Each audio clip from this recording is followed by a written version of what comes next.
प्यारे विद्यार्थियों, आज हम पढ़ेंगे lesson lost spring stories of stolen childhood. Lost spring, lost का मतलब खो जाना, स्प्रिंग बसंत, बसंत का खो जाना। स्टोरीज ऑफ स्टोलन चाइल्डहुड, बाल्यकाल जो कि लॉस्ट हो चुका है, जो कि स्टोलन हो चुका है, उसकी कहानी। कहने का सीधा अर्थ क्या है? टाइटल हमें बताता है कि ऋतुओं में सबसे सुंदर और सबसे अच्छी ऋतु कौन सी है? स्प्रिंग की ऋतु, बसंत की ऋतु। अगर ऋतु में से बसंत ऋतु को निकाल दिया जाए तो बाकी ऋतु रह जाती है, जबकि ऋतु सबसे सुंदर, बसंत ऋतु जो है सबसे सुंदर और सबसे अच्छी ऋतु मानी जाती है। उसी प्रकार अगर बचपन खत्म हो जाए, अगर बाल्यकाल खत्म हो जाए, बचपन खत्म हो जाए, तो आप मान सकते हैं कि जीवन का एक बहुत बड़ा हिस्सा खत्म हो जाता है। और इसी पाठ के अंदर हरीश जन ने बताने की कोशिश की है। उन्होंने बताया है lost spring stories of stolen childhood कि जो बच्चे हैं जिनको बड़ी ही कम उम्र में काम करने के लिए दिया जाता है, किसी मजबूरी से कार्य करने लग जाते हैं, तो उनका बचपन खत्म हो जाता है और उनका बचपन क्या होता है? स्टोलन हो जाता है, चोरी हो जाता है और उनके जीवन का बसंत खत्म हो जाता है। तो ये आपका टाइटल है, अनीश चंद के द्वारा बताया गया। और इस जो पार्ट में है वो थीम क्या है?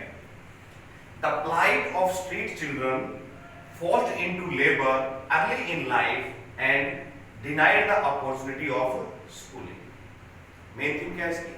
उन बच्चों का दुख, उन स्ट्रीट चिल्ड्रंस का दुख, दर्द, जिनको जीवन के पहले क्षणों में अर्ली इन द लाइफ मजबूर किया जाता है काम करने के लिए, चाइल्ड लेबर करने के लिए, and denied the opportunity of schooling, और उन्हें स्कूल जाने का जो अवसर है वो भी दिया नहीं जाता। ये तो मेन थीम है इसकी। सब थीम क्या है इसकी? The carelessness of society and the political class to the suffering of the poor.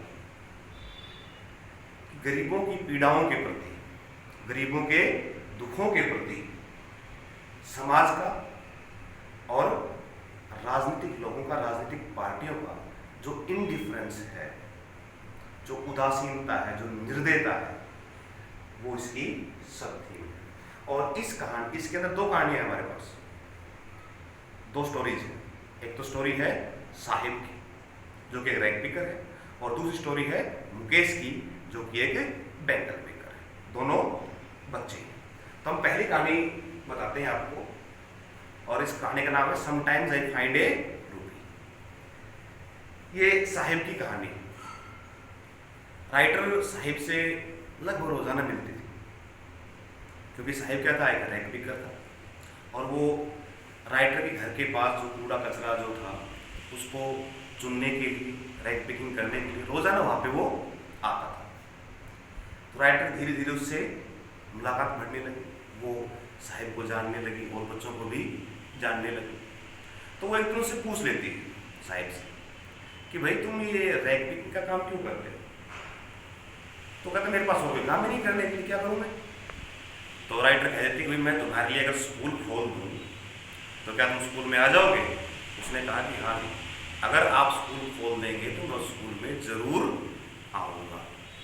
Writer ने ये बात कह दी। वैसी कुछ दिनों के बाद साहिब उसके पास दौड़ आता है और पूछता है कि आपका स्कूल रेडी है? तब राइटर को बड़ा शर्मिंदा होना पड़ता है कि उसने वो वादा साहिब से किया जो वो कभी निभा नहीं सकती थी।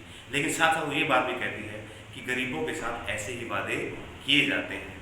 इलेक्शन के समय पे नेता वादे करते हैं कि आपके लिए ये सुविधाएं दी जाएंगी, ये सुविधाएं दी जाएंगी, केवल वो वादे ही होते हैं, वो कभी पूरे नहीं होते हैं।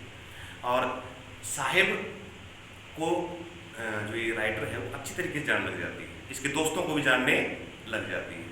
और ये क्या कहती है कि जैसे सुबह सुबह पक्षी आते हैं ना, सुबह सुबह पक्षी आते हैं, उसी तरह ये आते हैं और दोपहर में ये लौट जाते हैं। मतलब रैग पिकिंग काम सुबह सुबह करते हैं, झुंड में आते हैं, रैग पिकिंग करते हैं और अपने घर चले जाते हैं। राइटर इससे साहिब से पूछती है कि भाई साहिब से उसके दोस्तों से कि आप लोग चप्पल क्यों नहीं पहनते, आप बेयरफुट क्यों रहते हैं, नंगे पाँव क्यों रहते हैं। तो वो कहता है कि हमारे पास चप्पल है ही नहीं। एक कहता है कि इसकी माँ इसको चप्पल नहीं देती, और एक दूसरा कहता है कि अगर इसकी माँ इसको चप्पल दे भी तो पहनेगा नहीं। अब लोगों क्या राय इसके बारे में, लोग पुअर्टी को कैसे एक्सप्लेन करते हैं। लोग कहते हैं इनका तो ट्रेडिशन है, इनको नंगे पांव रहने का क्या है, ट्रेडिशन है, इनकी परंपरा है, अगर आप इनको जूते चप्पल दे भी दोगे तो भी ये पहनेंगे नहीं। जबकि ये बात सही नहीं है। अगर नंगे पांव कौन घूमेगा, जिसके पास चप्पल जूते नहीं है। अब राइटर कहती है कि चलो ठीक है कि लोग गरीबी को छुपाने के लिए ऐसा कहते हैं। कई बार हम देखिए इसमें हम अपना क्या कर सकते हैं। कई बार क्या है, हम कहते हैं हमने उसको एक जोड़ी चप्पल दी थी लेकिन वो बच्चा चप्पल नहीं पहन रहा है, उसके पीछे और भी तो कारण हो सकते हैं। हो सकता है उन चप्पलों को सुधार, इसको ध्यान से रखना चाहता हूँ कि कहीं उसकी चप्पल टूट ना जाए, किसी मेन अवसर पर मैं इनको पहनूंगा। ये भी तो कारण हो सकता है कि उनके पास इतनी चीज़ें नहीं है, इतनी साधन की अवेलेबिलिटी नहीं है। अगर इतने ही साधन होते तो क्या वो रैंक पिकिंग करते, नहीं करते ना। तो यही बात है इसमें। फिर राइटर को याद आती है एक कहानी कि उससे उदीपी के एक आदमी ने एक बार बताया था कि जब वो छोटा सा बच्चा था तो वो मंदिर के पास से गुजरता और मंदिर के आगे हाथ जोड़ के खड़ा होता और भगवान से प्रार्थना करता कि हे भगवान, मुझे किसी तरीके से एक जोड़ी जूते मिल जाएं तो मैं उनको बड़ा संभाल के रखूँगा और उनको कभी खराब नहीं होने दूँगा। और उस बच्चे क्या था, उस बच्चे का पिता उस मंदिर में पृष्ठ था, पुजारी था।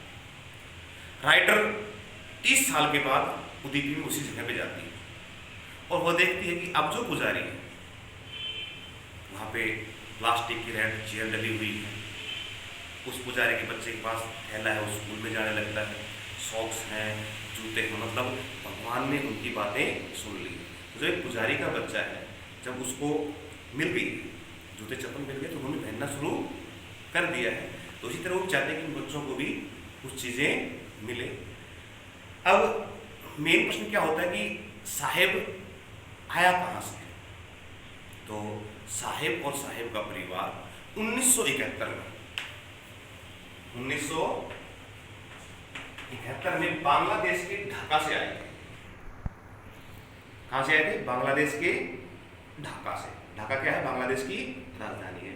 वहाँ से ये भारत में आए और भारत में ये दिल्ली के पास सीमापुरी नामक जगह पर रहने लगे। केवल इन्हीं का परिवार नहीं बल्कि 10,000 परिवार और भी सीमापुरी में रहते थे। ये आए क्यों? क्योंकि वहाँ पे इनके जो खेत खलिहान थे वहाँ वो बाढ़ के कारण, तूफानों के कारण नष्ट हो जाते थे। जब लोग पूछते हैं उनसे भी आप क्यों आए हैं, आपके पास खेत भी थे, हरे भरे खेत थे, सारी चीज़ें थी, वो जवाब देते हैं कि उन खेतों का क्या करें जो हमें 2 वक्त की रोटी नहीं दे सकते। इसलिए रोटी की तलाश में, सर्वाइवल की तलाश में वो सीमापुरी आते। हालांकि साहिब को ये बात नहीं पता है क्योंकि वो बहुत छोटा था जब उसकी माँ उसको यहाँ पर लेके आई। दूसरी बात क्या बनती है इसके अंदर कि राइटर से नाम पूछते थे तेरा नाम क्या है, तो राइटर से बताता है कि साहिब नाम है, साहिब आलम नाम क्या बताता है, साहिब आलम। और साहिब आलम का अर्थ क्या है? लॉर्ड ऑफ यूनिवर्स, ब्रह्मांड का स्वामी।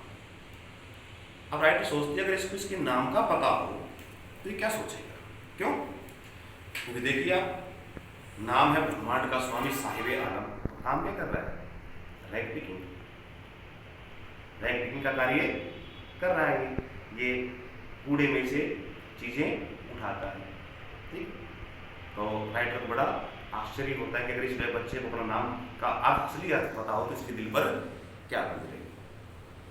अब कूड़ा जो है, कूड़े का ढेर है, उसके बड़ों के लिए अलग मतलब और छोटों के लिए अलग मतलब। छोटे बच्चों के लिए क्या है? वो एक रहस्य का खजाना है कि उसमें कई बार 1 रुपया मिल जाता है, कई बार 10 रुपये भी मिल जाते हैं, कई बार और कोई चीज़ मिल जाती है। उन्हें ऐसा लगता है छोटे बच्चों को ये तो आश्चर्य से भरा हुआ है। और बड़ों के लिए क्या है? बड़ों के लिए ये मीन्स ऑफ सर्वाइवल है कि यहाँ से जब हम थैली वगैरह ये जो रैंक पिकिंग करेंगे तो ही हमें शाम का भोजन मिल पाएगा। तो दोनों के लिए अलग अलग मायने रखता है यहाँ पर गार्बेज, कूड़ा अलग अलग मायने रखता है। फिर राइटर देखती है कि साहिब एक दिन क्या कर रहा होता है कि वो एक फेंस के साथ खड़ा होकर, बाड़ के साथ खड़ा होकर वो एक गेम देख रहा होता है। अंदर लोग टेनिस खेल रहे होते हैं, वो बड़े ही ध्यान से उस गेम को देखता है। अब राइटर से पूछते तुम्हें ये खेल खेलना आता है? वो कहता है नहीं। फिर वो ये कह देता है हाँ, जब यहाँ पे कोई नहीं रहता तो जो गेट कीपर वो मुझे अंदर जाने देता है और मैं झूले पे झूल लेता हूँ। लेकिन वो खेल, टेनिस का खेल जो साहिब देख रहा था, वो उसकी पहुँच से बिल्कुल बाहर है। वो उस खेल को कभी नहीं खेल सकता, इतनी गरीबी के अंदर है बच्चा। फिर साहिब ने क्या टेनिस शूज पहन रखे थे, जो कि उसे किसने दिए थे? किसी अमीर लड़के ने दिए थे। शायद उनमें से किसी एक जो जूता था उसके अंदर छेद हो गया था, होल हो गया था, इसलिए उसने क्या, उसने फेंक दिए थे और साहिब ने उनको पहन लिया था। फिर राइटर मिलती है थोड़े दिनों बाद साहिब से। अब साहिब क्या करता है, टी स्टाल पे काम करने लग जाता है, चाय की दुकान पे काम करने लग जाता है। उसको 800 रुपये मिलते हैं और एक टाइम का खाना मिलता है। राइटर से पूछते कि क्या अब तुम खुश हो? जैसे राइटर पूछते हैं तो साहिब का जो चेहरा है वो गिर जाता है, तो वो उदास हो जाता है, क्योंकि वो अब अपना मास्टर नहीं रहा, अपना स्वामी नहीं रहा, दूसरी दुकान पर कार्य करने लगा। अब मेन चीज़ इसमें क्या सीख सकते हैं इस कहानी से, कि साहिब जैसे बच्चे बहुत से हमारे देश के अंदर, जिनको ना तो स्कूलिंग जिनकी हो पा रही है, ना उनको अपॉर्चुनिटी दी जा रही है कि वो स्कूल में जाएं। और खाने के लिए क्या है, क्योंकि खाना बहुत ज़रूरी चीज़ है। अब सीमापुरी में लोग आके बसे हैं, इनके पास क्या है? राशन कार्ड, वोटिंग कार्ड, बस ये दो चीज़ें इनके पास हैं। राशन कार्ड से राशन मिल जाए और जब वोट डालने का समय आती है वोट डाल दें। और सुविधाओं के नाम पर इस सीमापुरी में कुछ भी नहीं है। यहाँ पर 10,000 रैंक पिकर्स रहते हैं, लेकिन सुविधा के नाम पर कुछ भी नहीं है। गलियाँ कूड़ों से भरी हुई है, सीवरेज की कोई व्यवस्था नहीं है, 3 छप्पर के मकान वहाँ पे बने हुए हैं। लोग इस तरह रहते हैं जैसे जानवर, और जैसे जानवर भी अच्छे तरीके से रहते हैं कि वहाँ पे लोग जानवरों से पूरे तरीके से रहते हैं। अब इसके लिए ऐसा नहीं सरकार नहीं किया है, कुछ बहुत कुछ किया है। अब सरकारी स्कूल्स के अंदर भी कोशिश की जा रही है कि बच्चों को लाया जाए। दूसरी बात जो इसमें मेन बात है कि जैसे सरकार ने एक कार्यक्रम शुरू किया है मिड डे मील का। वो किस लिए शुरू किया? वो भी इसीलिए शुरू किया गया है कि गरीब बच्चे जिनको एक वक्त का भोजन भी नहीं मिल पाता, वो स्कूल में आए, स्कूल में आकर उन्हें कम से कम एक समय का भरपेट भोजन मिलेगा, साथ साथ शिक्षा की भी उनकी व्यवस्था हो पाएगी। तो हमारा पहला जो पार्ट था इसका वो था साहिबे आत्मा। आई होप कि आपको ये समझ में आया होगा। सेकंड पार्ट हम थोड़ी देर बाद करेंगे।